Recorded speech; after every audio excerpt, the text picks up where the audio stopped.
भगवत गीता महाभारत के सार्वभौमिक युद्ध कुरुक्षेत्र के युद्ध भूमि पर लोगों के बीच हुई एक गहरी वार्ता है, जिसमें भगवान कृष्ण और योद्धा प्रिंस अर्जुन के बीच हुआ था।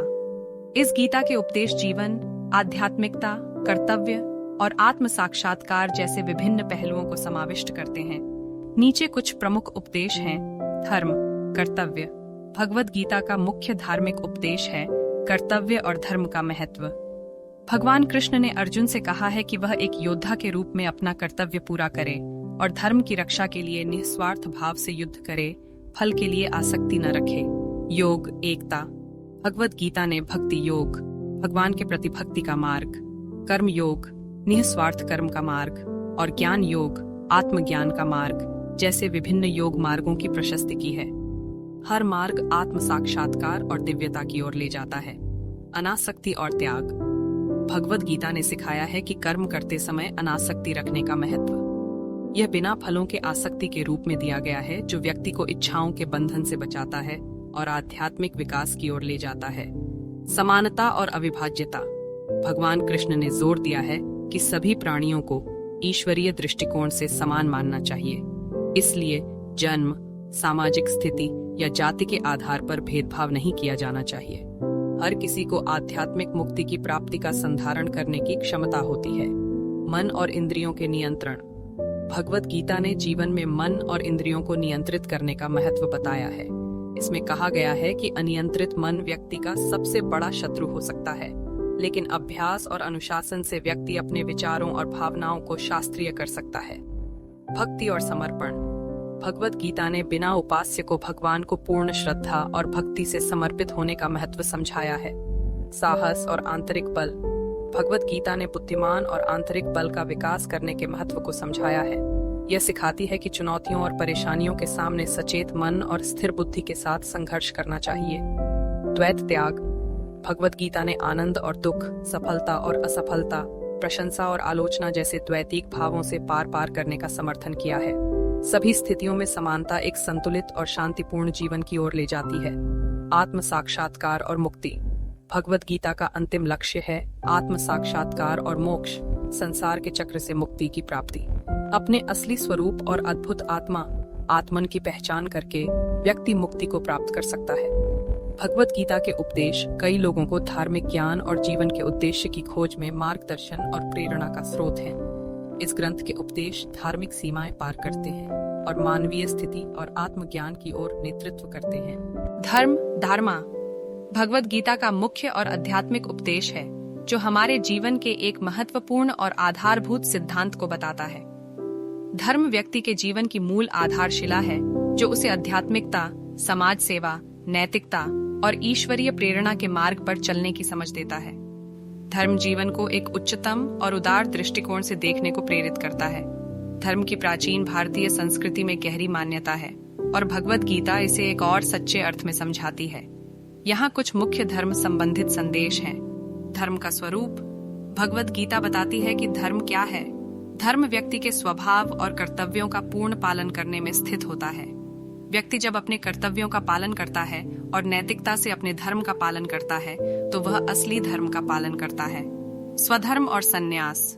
गीता ने दिखाया है कि सभी का अपना एक स्वधर्म होता है और व्यक्ति को अपने स्वधर्म का पालन करना चाहिए, बिना फलों की चिंता किए। स्वधर्म का पालन करते हुए भी किसी को अपने स्वधर्म से पूर्वता नहीं देनी चाहिए और दूसरों का सम्मान करना चाहिए। समर्थन करना और धर्म युद्ध। भगवान कृष्ण ने अर्जुन को धर्म युद्ध में समर्थन करने का उपदेश दिया है। समय आने पर व्यक्ति को धर्म की रक्षा के लिए युद्ध में सहायता करना चाहिए और न्याय और सत्य की रक्षा के लिए लड़ना चाहिए। सेवा और समर्पण। धर्म सेवा का मार्ग भी है। व्यक्ति को समाज की सेवा करनी चाहिए और अपने जीवन को दूसरों के लाभ के लिए समर्पित करना चाहिए। आध्यात्मिक धर्म। धर्म का सबसे उच्च स्तर है आध्यात्मिक धर्म। इसमें व्यक्ति को अपने आत्मा के साथ एकात्म होने की प्राप्ति होती है और भगवान के प्रति आनंद और भक्ति जागृत होती है। धर्म भगवत गीता के उपदेश का मूलभूत और सर्वोच्च सिद्धांत है। इसे अपने जीवन में अमल करके हम अपने आत्मा की उन्नति और उदारता की ओर प्रगति कर सकते हैं और एक धार्मिक और समृद्धि से भरा जीवन जी सकते हैं। भगवत गीता में योग को महत्वपूर्ण रूप से उजागर किया गया है।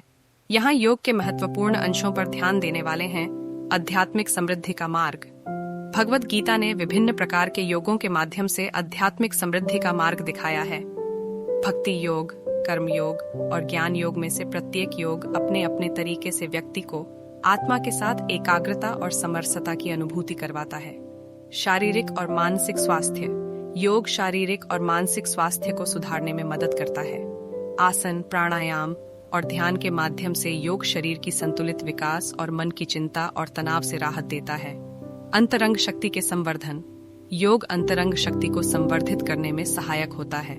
ध्यान और मेधा स्तर की वृद्धि के माध्यम से योग व्यक्ति को स्वयं को परिपूर्ण बनाने के लिए प्रेरित करता है।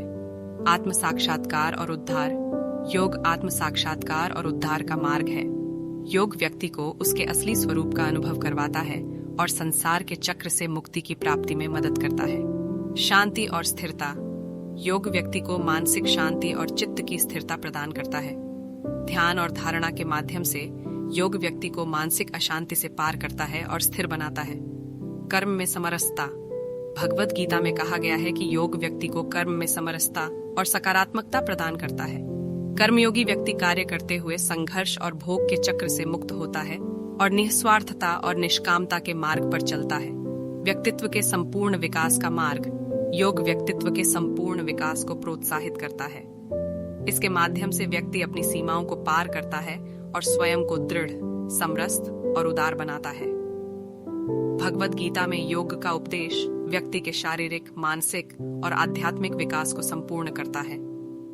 यह जीवन को संतुलित, शांत और समृद्ध बनाने का मार्ग है जो अच्छे स्वास्थ्य, आत्म साक्षात्कार और आनंद की प्राप्ति में मदद करता है। अनासक्ति और त्याग भगवद गीता में विशेष महत्वपूर्ण उपदेश हैं जो जीवन में सच्ची समृद्धि और आध्यात्मिक प्रगति के मार्ग को सार्थक बनाते हैं।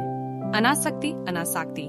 अनासक्ति का अर्थ होता है कार्यों में आसक्ति न होना और कर्मों को निस्वार्थ भाव से करना। यह गीता में कहा गया है कि व्यक्ति को अपने कर्तव्यों को पूरा करते समय फलों के आसक्ति से बचना चाहिए। कर्म योग के माध्यम से हम निस्वार्थ भाव से अपने कर्म करके आत्म विकास के मार्ग पर आगे बढ़ सकते हैं। अनासक्ति के माध्यम से हम अधिक समर्थ, संतुलित और शांतिपूर्ण जीवन जी सकते हैं क्योंकि हम कर्मों के फल में आसक्त नहीं होते हैं और विपर्यों का सामना आसानी से कर सकते हैं। त्याग का अर्थ होता है वास्तविक और आध्यात्मिक लाभ की प्राप्ति के लिए मानसिक और भौतिक संपत्ति, विषय भोग और अहंकार को छोड़ देना। भगवद गीता में कहा गया है कि व्यक्ति को स्वयं को अपने कर्मों से नहीं बल्कि ईश्वर के लिए कर्म करना चाहिए। त्याग के माध्यम से हम अपने आस्तिक और आध्यात्मिक सफलता की ओर प्राप्ति कर सकते हैं और दुखों, मोह और विषय भोग के बंधन से मुक्त हो सकते हैं। यह अंततः आत्मज्ञान और मुक्ति की प्राप्ति के लिए मार्गदर्शक है। भगवद गीता में अनासक्ति और त्याग के महत्वपूर्ण उपदेश विचारशीलता, उदारता और साधारण जीवन में समर्थता विकसित करते हैं। ये उपदेश व्यक्ति को सच्ची संतुष्टि और शांति प्रदान करते हैं जो उसे आत्म साक्षात्कार और आध्यात्मिक उन्नति की ओर अग्रसर करते हैं। समानता और अविभाज्यता भगवद गीता के उपदेशों में विशेष महत्व रखते हैं। ये दो भावनाएं समाज में सभी व्यक्तियों के बीच सामाजिक, आध्यात्मिक और मानवीय संबंधों को शक्ति और समरसता से भरती हैं। समानता, इक्वालिटी। भगवद गीता में सभी प्राणियों को समान रूप से देखने की समानता का उदाहरण दिया गया है। भगवान कृष्ण कहते हैं कि सभी जीवों की आत्मा एक समान और अचल है और ईश्वर की दृष्टि में सभी प्राणियों को समान सम्मान की जानी चाहिए। जन्म, जाति, वर्ण या सामाजिक स्थिति के आधार पर व्यक्तियों में भेदभाव नहीं करना चाहिए। समानता के भाव से ही समरसता और सामाजिक एकता की भावना उत्पन्न होती है और समृद्धि का संसार बनता है। अविभाज्यता, इंडिविजिबिलिटी। भगवद गीता में अविभाज्यता का उल्लेख हमें बताता है कि सभी जीवों के आत्मा में अचल और अविनाशीत्व होता है। आत्मा न तो जन्म लेता है और न ही मरता है, ये सर्वव्यापी और अविकारी है। इस संदेश से भगवद गीता हमें यह समझाती है कि सभी प्राणियों के आत्मा में विशेषता और भेदभाव नहीं होता है, इसलिए हमें अविभाज्य और अखंड एकता की भावना को समझना चाहिए। इस भावना से विभिन्न धर्म, जाति, वर्ण और समाज के लोग एक दूसरे को सम्मान करते हैं और समरसता से सहयोग करते हैं। भगवद गीता के उपदेशों में समानता और अविभाज्यता के मूल्यपूर्ण संदेश हमें समाज में शांति, समरसता और एकता की अहमियत को समझाते हैं। इन भावनाओं के आधार पर हम समाज में सभी का सम्मान करते हैं और एक दूसरे के साथ प्रेम और सहयोग से रहते हैं। इस प्रकार हम समृद्धि, समरसता और शांति से भरे समाज का निर्माण कर सकते हैं। मन और इंद्रियों के नियंत्रण का महत्व भगवद गीता में बहुत उच्च है। यह विषय गीता के उपदेशों में एक मुख्य और प्रमुख विषय है, जो आत्म विकास, आध्यात्मिकता और शक्तिशाली जीवन के मार्ग में महत्वपूर्ण भूमिका निभाता है। मन और इंद्रियों के नियंत्रण से श्रेष्ठ व्यक्ति में निम्नलिखित गुण विकसित होते हैं। बुद्धिमान निर्णय। जब व्यक्ति अपने मन और इंद्रियों को नियंत्रित करता है, तो उसे समझदार निर्णय लेने में सक्षमता मिलती है। वह अपने जीवन के महत्वपूर्ण प्रसंगों में उचित और सावधानी पूर्वक फैसले लेने में समर्थ होता है। आत्मविश्वास। अपने मन को नियंत्रित करने वाले व्यक्ति को अपने क्षमताओं और योग्यताओं पर विश्वास होता है। वह आत्म संयमी होते हुए भी अपने लक्ष्यों को प्राप्त करने में सफल होता है। वैराग्य। मन और इंद्रियों के नियंत्रण से व्यक्ति माया के मोह से मुक्त होता है और वैराग्य का भाव विकसित करता है। वह सांसारिक वस्तुओं और सुख दुखों के प्रति आसक्ति से रहित होता है। आंतरिक शांति। मन और इंद्रियों के संयम से व्यक्ति आंतरिक शांति और स्थिरता प्राप्त करता है। वह अपने जीवन के उथल पुथल में भी स्थिर और शांत रहता है। उच्च साधना शक्ति। मन और इंद्रियों के नियंत्रण से व्यक्ति की साधना शक्ति में वृद्धि होती है। उसे अपने आध्यात्मिक उन्नति के लिए अधिक उत्साह और प्रेरणा मिलती है। भगवद गीता शिक्षाएं बताती है कि मन और इंद्रियों को नियंत्रित करना हमारे जीवन में एक शक्तिशाली और महत्वपूर्ण योगदान है। इसके माध्यम से हम आत्म संयम, समझदारी और आंतरिक शांति का अनुभव कर सकते हैं, जो हमारे जीवन को खुशियों और समृद्धि से भर देता है। भक्ति और समर्पण। भगवद गीता में दो महत्वपूर्ण आध्यात्मिक तत्व हैं, जिन्हें उच्चतम माना जाता है। भक्ति और समर्पण के माध्यम से व्यक्ति अपने आध्यात्मिक और नैतिक विकास के पथ पर आगे बढ़ता है। भक्ति भगवान के प्रति प्रेम और भक्ति भगवान के प्रति अटूट प्रेम और आनंद पूर्वक भक्ति है। भक्ति मार्ग भगवान के दिव्य स्वरूप के प्रति श्रद्धा और प्रेम को विकसित करता है। यह आनंद, आत्मीयता और शांति का अनुभव प्रदान करता है। भक्ति योग में भक्त अपने ईश्वर को पूर्ण श्रद्धा के साथ पूजता है, उसके नाम का स्मरण करता है और उससे प्रेम और समर्पण भाव से संबंध रखता है। भक्ति योग में स्वीकार किया गया है कि भगवान को प्रत्यक्ष रूप से प्राप्त किया जा सकता है जब आत्मा भगवान के साथ एकता का अनुभव करती है। समर्पण, आत्मसमर्पण भाव। समर्पण अपने सभी कर्मों, विचारों और भावों को भगवान के चरणों में समर्पित करना है। इसमें आत्मसमर्पण भाव होता है, जिसमें व्यक्ति अपने अहंकार, स्वार्थ और विकारों से बचकर भगवान की इच्छा के अनुसार जीवन जीता है। समर्पण योग्यता और विनम्रता को स्थापित करता है और व्यक्ति को भगवान के दिशा निर्देशों का पालन करने के लिए प्रेरित करता है। भक्ति और समर्पण के माध्यम से व्यक्ति अपने आंतरिक रूप से शुद्ध और आनंदमय जीवन की ओर बढ़ता है। भक्ति और समर्पण आध्यात्मिक संबंध को मजबूत बनाते हैं और सही मार्ग पर चलने में मदद करते हैं, जो चिंता, असमंजस और आध्यात्मिक विक्षोभ से दूरी बनाता है। इन दोनों आध्यात्मिक संस्कृतियों को अपने जीवन में समाहित करके व्यक्ति आत्म साक्षात्कार और दिव्यता की प्राप्ति कर सकता है।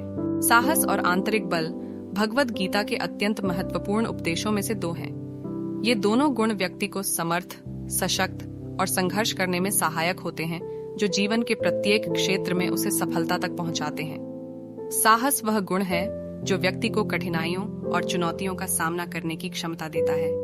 जीवन में हमेशा अच्छे और बुरे समय आते रहते हैं और साहस के बिना व्यक्ति समस्याओं से भाग सकता है। भगवद गीता में साहस की महत्ता को जोर दिया गया है और अर्जुन को भी समझाया गया है कि वह युद्ध के लिए आग्रही रहे, साहस और धैर्य से युक्त होकर अपना कर्तव्य पूरा करें। साहस वाले व्यक्ति कभी हार नहीं मानते और अपने लक्ष्य की प्राप्ति के लिए संघर्ष करते रहते हैं। आंतरिक बल वह गुण है जो व्यक्ति को भीतर से मजबूत बनाता है। यह बल उसे जीवन के हर क्षेत्र में समर्थ बनाता है, चाहे वह भावनात्मक, शारीरिक या आध्यात्मिक हो। भगवद गीता ने आत्मनिरीक्षण, ध्यान और आध्यात्मिकता के माध्यम से आंतरिक बल के विकास का मार्ग दिया है। यह आत्मविश्वास के साथ जीवन के प्रत्येक पहलू में व्यक्ति को सफलता की ओर आगे बढ़ाता है। साहस और आंतरिक बल दोनों ही विशेष गुण हैं, जो हमें आत्म परिचय करने और अपने असली पोटेंशियल को पहचानने में मदद करते हैं। द्वैत त्याग, द्वैता त्याग भगवद गीता में एक महत्वपूर्ण उपदेश है, जो मानवीय समाज में समानता, सौहार्द और समरसता को प्रोत्साहित करता है। द्वैत त्याग का अर्थ है भेदभावों और द्वैतिकता को त्यागना या पार करना। यह उपदेश बाध्यताओं, नापसंदीदा विचारों और धार्मिक या सामाजिक भेदभावों से मुक्ति की ओर ले जाता है।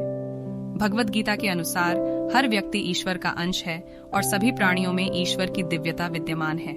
इसलिए किसी भी प्राणी को उसके जन्म, जाति, वंश, सामाजिक स्थिति या धार्मिक अनुष्ठान के आधार पर नहीं जांचना चाहिए।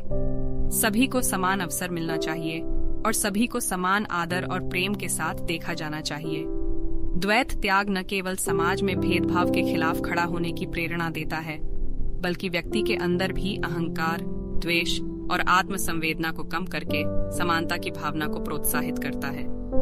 यह आध्यात्मिक उत्थान का एक महत्वपूर्ण मार्ग है जो व्यक्ति को अपने आत्मीय भावों और संपूर्णता के साथ एक करता है। द्वैत त्याग अर्जुन को उसके धर्म युद्ध के समय एक महत्वपूर्ण उपदेश था, जब उसे अपने शिकारियों, दोस्तों और रिश्तेदारों के खिलाफ युद्ध करने की बात का सामना करना पड़ा।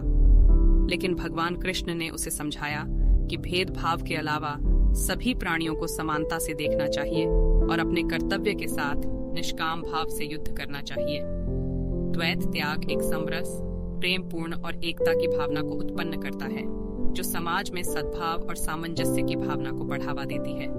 इसलिए हमें द्वैत भावों और अहंकार को छोड़कर सभी को समान प्रेम और सम्मान के साथ देखने की कला सीखनी चाहिए, ताकि हम वास्तविक भाईचारे और एकता का अनुभव कर सकें। आत्म साक्षात्कार और मुक्ति भगवद गीता के उपदेशों में एक प्रमुख और महत्वपूर्ण विषय है। इन विषयों पर भगवद गीता का विशेष जोर है, जो जीवन के अर्थ और उद्देश्य को समझने में मदद करता है। आत्म साक्षात्कार, सेल्फ रियलाइजेशन। आत्म साक्षात्कार का मतलब है अपने असली स्वरूप को पहचानना और अपनी आत्मा को जानना। भगवद गीता में बताया गया है कि हमारी आत्मा अविनाशी और अजरा है, जो शरीर के परे है और मरण से भी अमर है। यह आत्म साक्षात्कार हमें अपनी सार्वभौमिकता और भगवान के साथ अटूट जुड़ाव को समझने में मदद करता है। इसमें समाहित होकर हम परोक्ष सत्यों से पारंपरिक धार्मिक अनुष्ठानों के पीछे दिव्यता को प्राप्त करते हैं। मुक्ति, लिबरेशन, मोक्षा। मुक्ति भगवद गीता के एक महत्वपूर्ण उद्देश्य है। इसका अर्थ है मृत्यु और जन्म के चक्र से मुक्त होना और आत्मा को अविनाशी, अजरा और अमर स्वरूप में पुनर्जीवन का अनुभव करना। भगवद गीता में यह समझाया गया है कि मुक्ति के लिए आत्म साक्षात्कार, भगवान के प्रति श्रद्धा और निस्वार्थ भाव से कर्म करने की आवश्यकता होती है। इसमें व्यक्ति द्वारा अहंकार, आसक्ति, कामना और अज्ञान के बंधन से मुक्ति का मार्ग साफ किया जाता है। आत्म साक्षात्कार और मुक्ति भगवद गीता के उपदेशों के माध्यम से व्यक्ति को आत्मिक विकास, आत्मज्ञान और स्वयं के साथ एकता का मार्ग प्रदान करते हैं। यह उन्हें समस्त संसारिक मोहों और भविष्यवाणियों से पार करके सच्चे सुख और शांति की प्राप्ति के लिए एक उच्च अवस्था तक पहुंचने में मदद करता है। इस अद्भुत उपदेश के माध्यम से व्यक्ति अपने जीवन को एक प्रकार से अद्वैत और दिव्य स्वरूप में जीने के लिए प्रेरित होता है और संसार के बंधनों से मुक्त होकर सच्चे स्वतंत्रता का आनंद ऊंचाइयों तक पहुंचता है। अगर आपको हमारा चैनल पसंद आए तो सब्सक्राइब करें, लाइक करें और अपने दोस्तों के साथ शेयर करें। कमेंट करना न भूलें। धन्यवाद।